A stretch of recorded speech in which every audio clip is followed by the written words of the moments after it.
Winners classes के YouTube channel पे आप सभी का एक बार फिर से हार्दिक अभिनंदन है। तो स्टार्ट करते हैं आरआरबी एनटीपीसी रेलवे क्विज। आज आप इसका 20 पार्ट्स देखेंगे। आपने 19 कंप्लीट कर लिया है और आप सभी को क्विज स्टार्ट करने से पहले ऑल द बेस्ट। तो स्टार्ट करते हैं आज का क्वेश्चन नंबर 1। ये रहा आपकी स्क्रीन पे।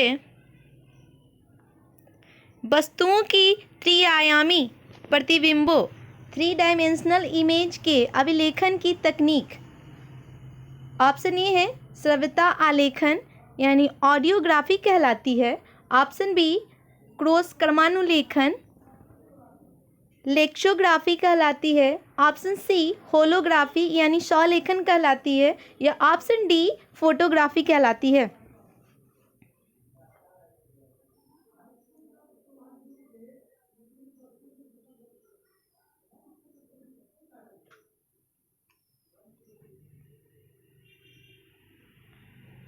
Your right answer is option C holography या स्वलेखन कहलाती है। आप देखे होंगे 3D पिक्चर जनरली बुक होता है, बुक के आगे जो रहता है वो आपका होलोग्राम टाइप का चिपका रहता है, वो आपका 3D होता है। ओके, देखते हैं नेक्स्ट क्वेश्चन। Question number 2। एक स्थान से दूसरे स्थान तक तरंग के गमन में ऑप्शन ए है आपका पदार्थ का अभिगमन ट्रांसपोर्ट होता है। ऑप्शन बी ऊर्जा का अभिगमन होता है, या द्रव्यमान का अभिगमन होता है, या लास्ट ऑप्शन है आपका किसी का भी अभिगमन नहीं होता है।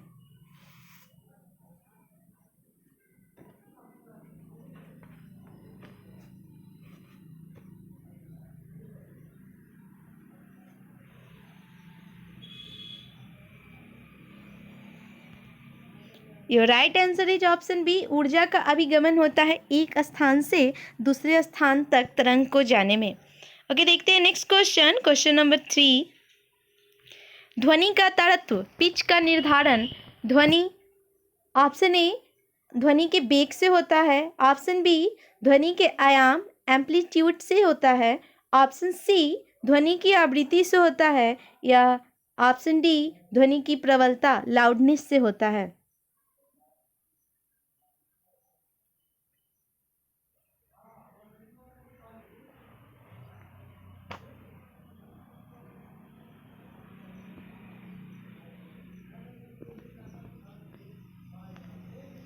Your right answer is option C ध्वनि की ताड़त्व पिच का निर्धारण उसकी आवृत्ति से होता है।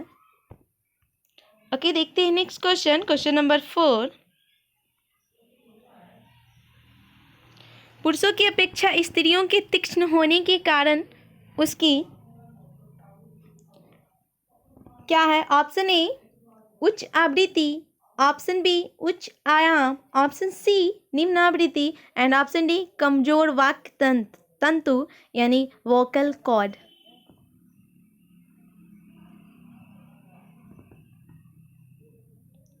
यहाँ क्वेश्चन में ईरर है आपका कि पुरुषों की अपेक्षा स्त्रियों के स्वर तीक्ष्ण होने का कारण।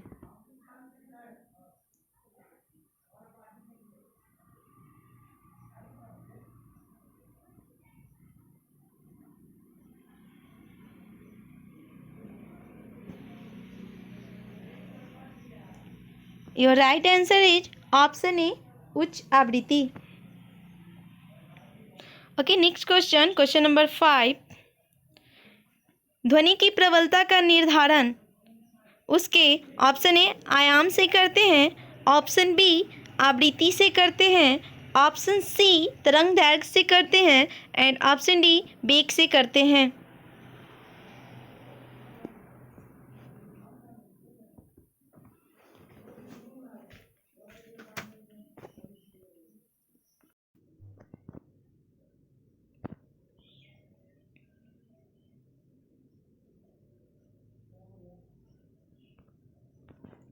Your right answer is option ए ध्वनि की प्रबलता का निर्धारण उसके आयाम से करते हैं।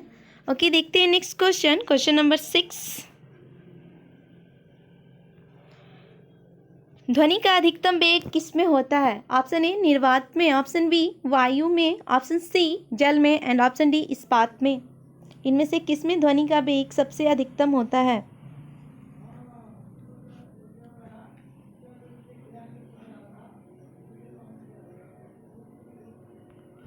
Your right answer is option D. इस्पात में ध्वनि का वेग सबसे अधिकतम होता है और ध्वनि का वेग जो होता है आपका वायु में 332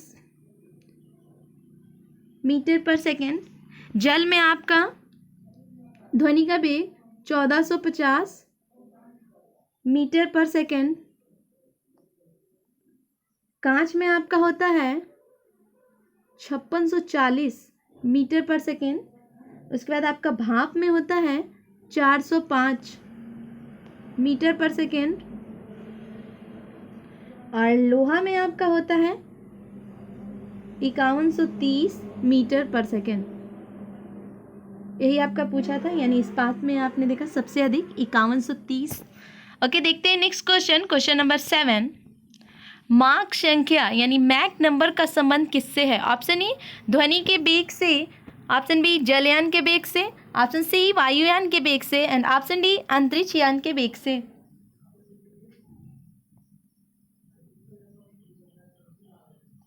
माक संख्या को मैक संख्या भी बोलते हैं।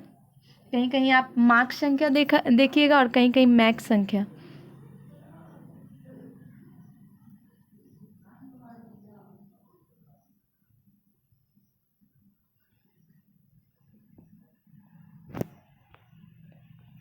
Your right answer is option C वायुयान के वेग से।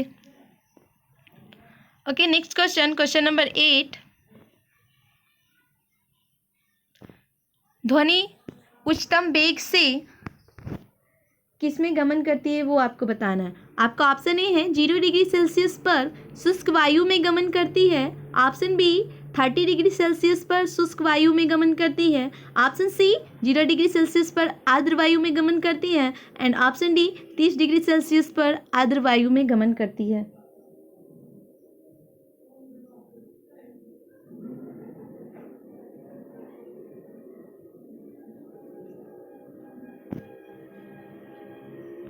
Your right answer is option D 30 degree Celsius पर आर्द्र वायु में ध्वनि का वेग जो होता है उच्चतम होता है। ऐसे जनरली आर्द्र वायु में ध्वनि की चाल जो होती है वो अधिक होती है और माध्यम का ताप जैसे जैसे बढ़ाइएगा ध्वनि की चाल भी आपका बढ़ता है। ओके, देखते हैं नेक्स्ट क्वेश्चन। क्वेश्चन नंबर 9, प्रतिध्वनि के उत्पन्न होने का कारण। ऑप्शन ए ध्वनि का प्रवर्तन, ऑप्शन बी ध्वनि का अपवर्तन, ऑप्शन सी ध्वनि का विवर्तन एंड ऑप्शन डी ध्वनि का ध्रुवन। इनमें से किस कारण से प्रतिध्वनि आपका उत्पन्न होता है?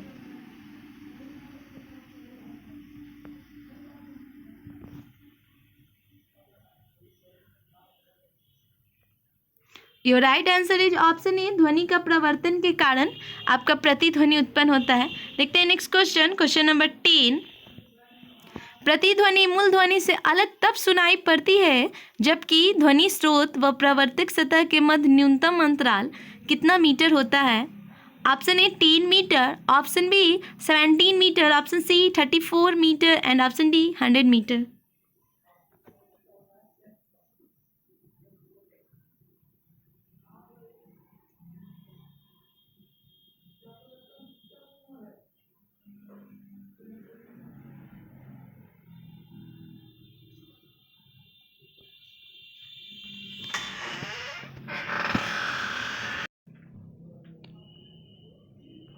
Your right answer is option B 17 metre.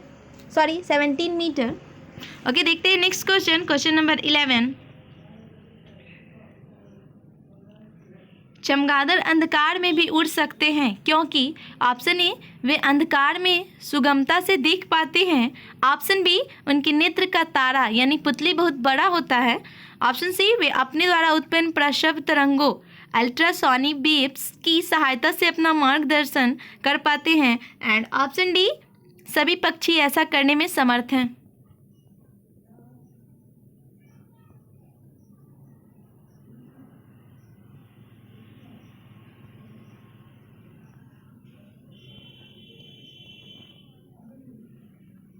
Your right answer is option C वे अपने द्वारा उत्पन्न प्रशब्द तरंगों अल्ट्रासोनिक वेव्स की सहायता से अपना मार्गदर्शन कर पाते हैं, इसलिए वो अंधेरे में भी उड़ सकते हैं। नेक्स्ट क्वेश्चन, क्वेश्चन नंबर 12, ये रहा आपके स्क्रीन पे। एक पुलिस की गाड़ी सायरन बजाती हुई किसी प्रेक्षक से दूर जा रही है, तो सायरन के सामान्य तारत्व के सापेक्ष उसकी ध्वनि का तारत्व ऑप्शन ए कम होगा, ऑप्शन बी एक समान होगा, ऑप्शन सी अधिक होगा, और आपका लास्ट ऑप्शन है गाड़ी की गति अनुसार कम या अधिक होगा।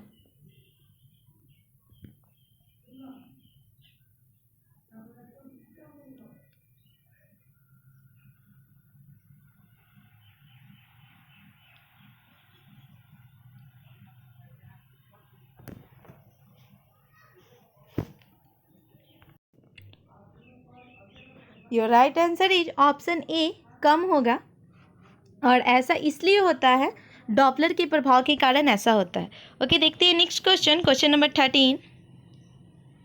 निम्न में अर्धचालक कौन है? आपका ऑप्शन ए है फास्फोरस, ऑप्शन बी लकड़ी, option C silicon and option D कांच।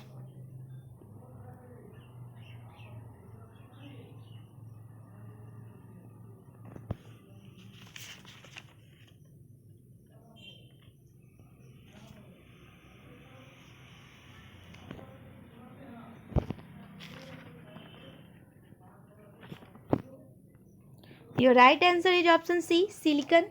सिलिकॉन आपका अर्धचालक है, और आपने अगर एलकेडी लाइव केमिस्ट्री देखा होगा तो सॉरी फिजिक्स, उसमें कितने बार आपको बताया गया है कि दो आपका अर्धचालक सिलिकॉन जर्मेनियम। ओके, देखते हैं next question, question number 14। Question number 14, सिर के सूखे बालों में कड़ी रबर के कंघे से कंघी करने पर कड़कड़ाहट की ध्वनि का कारण है। ऑप्शन ए आवेशित यानी चार्ज कंघे से बालों का टकराना, ऑप्शन बी छोटे छोटे विद्युत स्फुरण, ऑप्शन सी कंघे द्वारा बालों में रगड़, एंड ऑप्शन डी उपरोक्त जैसा कुछ नहीं।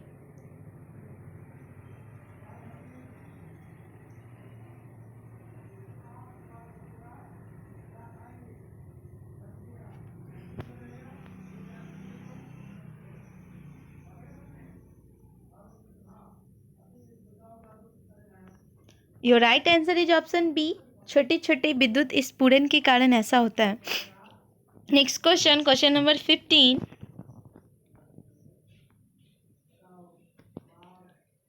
विद्युत परिपथ में संधारित्र कैपेसिटर कंडेंसर का प्रयोग ऑप्शन ए वोल्टता के अपचयन स्टेप डाउन हेतु करते हैं, ऑप्शन बी वोल्टता के उच्चयन स्टेप अप हेतु करते हैं, एंड ऑप्शन सी विद्युत आवेश के संग्रहण हेतु करते हैं, और लास्ट ऑप्शन है आपका विद्युत आवेश उत्पन्न करने हेतु करते हैं। आपको बताना है विद्युत परिपथ में संधारित्र का उपयोग क्यों करते हैं।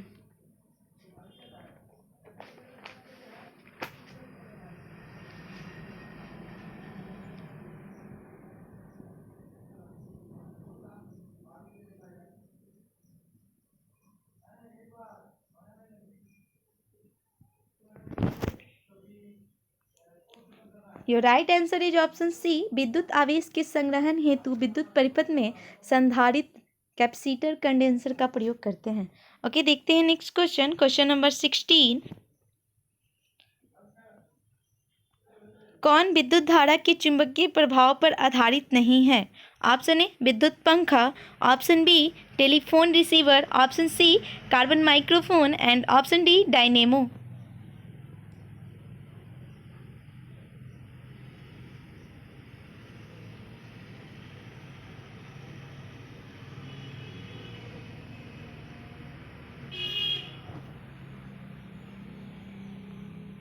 Your right answer is option C carbon microphone जो होता है वो आपका विद्युत धारा के चुंबकीय प्रभाव पे कार्य नहीं करता है। ओके, देखते हैं नेक्स्ट क्वेश्चन, क्वेश्चन नंबर 17। कौन सी युक्ति विद्युत ऊर्जा को यांत्रिक ऊर्जा में परिवर्तित करती है?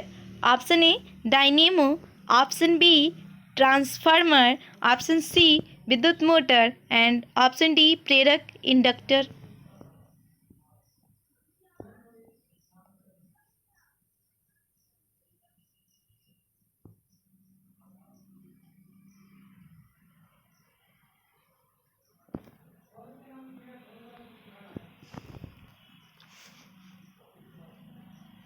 Your right answer is option C, विद्युत विद्युत मोटर विद्युत ऊर्जा को यांत्रिक ऊर्जा में परिवर्तित करती है और यह विद्युत प्रेरण के सिद्धांत पर कार्य नहीं करती है।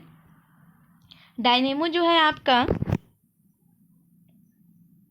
वो यांत्रिक ऊर्जा को विद्युत ऊर्जा में परिवर्तित करता है और यह विद्युत चुंबकीय प्रेरण के सिद्धांत पर कार्य करता है, आपका डायनेमो। जबकि आपका विद्युत मोटर जो है वो विद्युत प्रेरण के सिद्धांत पर कार्य नहीं करता है। ओके, देखते हैं नेक्स्ट क्वेश्चन, क्वेश्चन नंबर 18। विद्युत मोटर में उसके प्रारंभ के उपरांत मोटर की गति के सामान्य हो जाने पर इसमें प्रवाहित धारा प्रारंभ धारा के लगभग बराबर होती है, या प्रारंभ धारा के ठीक बराबर होती है, या प्रारंभ धारा से अधिक होती है, या प्रारंभ धारा से कम होती है।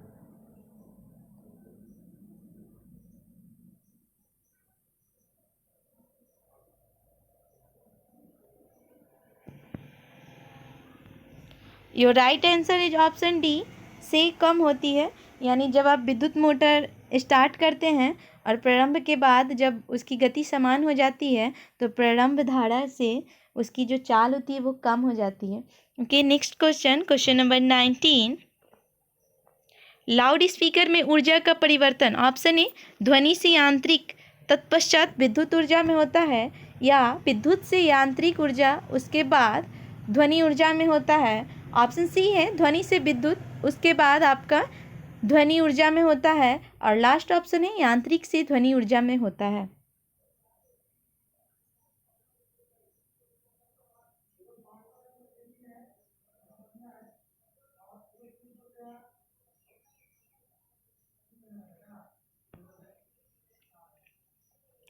Your right answer is option B, विद्युत से यांत्रिक उसके बाद ध्वनि ऊर्जा में आपका परिवर्तित होता है, लाउड स्पीकर में ऊर्जा का परिवर्तन। Okay, next question, question number 20।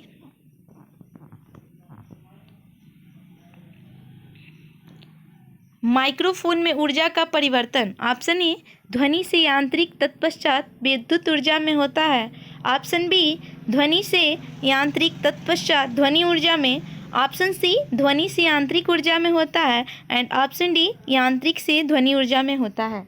अभी आपने थोड़ा देर पहले लाउड स्पीकर के बारे में बताया था कि उसमें आपका ऊर्जा का परिवर्तन कैसे होता है, तो उसमें आपका हो रहा था विद्युत से यांत्रिक और तत्पश्चात ध्वनि ऊर्जा में। अब आपको बताना है माइक्रोफोन में।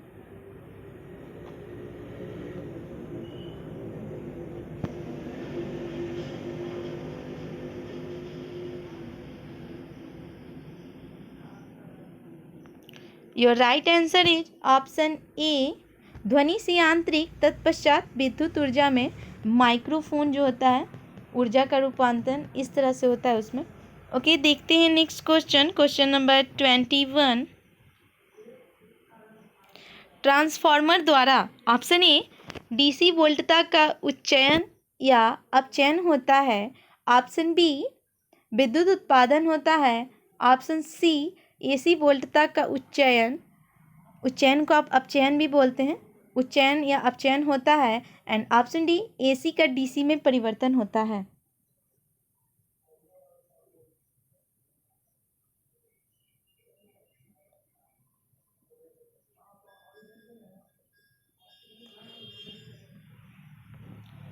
Your right answer is option C, transformer AC वोल्टता का उच्चयन होता है। ये जो होता है ज़्यादा विद्युत धारा को कम एवं कम को ज़्यादा करता है। ओके, देखते हैं नेक्स्ट क्वेश्चन, क्वेश्चन नंबर 22। हमारे घर में विद्युत आपूर्ति 220 वोल्ट एसी होती है। 220 का मान आपूर्ति की ऑप्शन ए स्थिर वोल्टता दर्शाता है, ऑप्शन बी प्रभावी वोल्टता दर्शाता है, ऑप्शन सी औसत वोल्टता दर्शाता है, और लास्ट ऑप्शन है आपका शीर्ष वोल्टता दर्शाता है।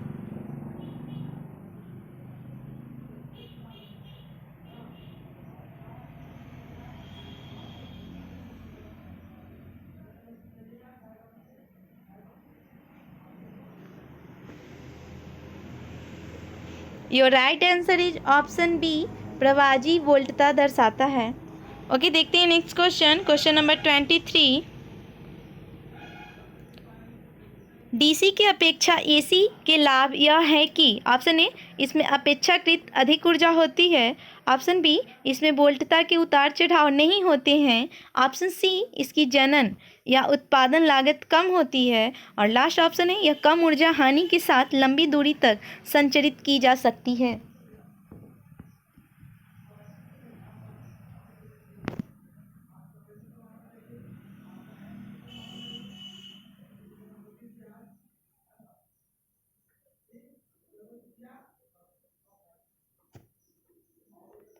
Your right answer is option D. DC की अपेक्षा एसी के यह लाभ हैं कि यह कम ऊर्जा के साथ लंबी दूरी तक संचरित की जा सकती है। Okay, next question, question number 24। विद्युत परिपथ में फ्यूज का कार्य, आपको बताना है विद्युत परिपथ में फ्यूज इनमें से कौन सा कार्य करता है। ऑप्शन ए, बिजली के झटके से बचाना। ऑप्शन बी, धारा के प्रवाह को नियमित करना। ऑप्शन सी, अतिभारण यानी ओवरलोडिंग या लघु पतन की स्थिति में परिपथ को भंग करना। और लास्ट ऑप्शन है उपयुक्त जैसा कुछ नहीं।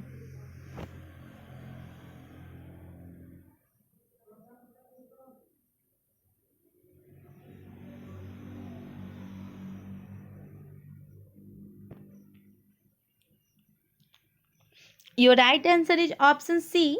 विद्युत परिपथ में फ्यूज जो होता है अतिभारण यानी ओवरलोडिंग या लघु पतन की स्थिति में परिपथ को जो होता है वो भंग करने का कार्य करता है।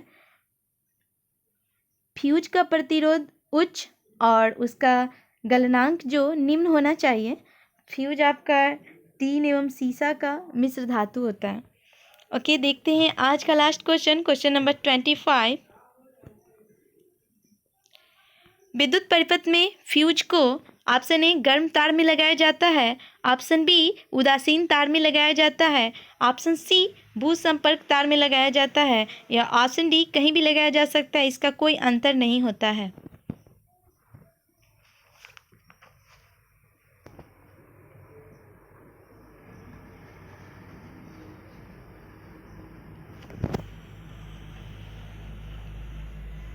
Your right answer is option ए, गर्म तार में लगाया जाता है। गर्म तार कहने का मतलब यहाँ पॉजिटिव से है, आपका तार में निगेटिव पॉजिटिव होता है। तो यहाँ पे विद्युत परिपथ में जब भी आप फ्यूज को लगाइएगा तो पॉजिटिव तार में लगाइएगा। इस तरह से आज का आपने 25 क्वेश्चन कंप्लीट किया और ये आपका टोटल 25 क्वेश्चन जो था वो आपका फिजिक्स से था। और आप सभी को क्यूज में बने रहने के लिए वीनस क्लासेज की तरफ से एक बार फिर से बहुत बहुत धन्यवाद। ओके, तो मिलते हैं नेक्स्ट वीडियो में, तब तक के लिए गुड नाइट, शुभ रात्रि, थैंक यू।